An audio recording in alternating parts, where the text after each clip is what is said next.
Do you know Cobble Hill Park is only like 60 years old and was almost a grocery store? I know what you're thinking. You've walked down Veranda Place and there's no way that that's not from the 1800s. And I get it. It does look like that. And that's, by design. You have the old buildings on one side, and in the 1980s, they made the park look like a 19th century park. But it wouldn't come around until 1964. And in fact, before it was a park, it was actually two mansions and a church that was referred to by residents in the neighborhood as Church of the Holy Turtle.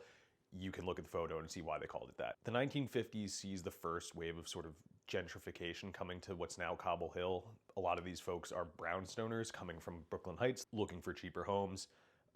People were selling them for like 10 or 20 grand. So you have situations like the mansions on this lot that get torn down. The church is eventually gonna be torn down, and it's at that point in time that the grocery store Bohax comes in and they want to build a grocery store, as you might imagine, on the site of the church. However, the neighbors don't want that, and they are looking for a little bit of green space, so they advocate for putting in a small park. This is something that's gonna be known as a pocket vest park. These are gonna be very popular during the Lindsay administration, and also very much hated by Robert Moses, which is almost a reason to do something. Anyway, the neighborhood fights against Bohax, and Bohax is going to eventually withdraw their bid, but then the New York City Housing Authority wants to build a project there, also fought against, and in 1964 we have the opening of Cobble Hill Park. The organization involved to get this done needed a name. The area actually didn't have like a neighborhood name, so these group of people got together and said, let's do the Cobble Hill Neighborhood Association.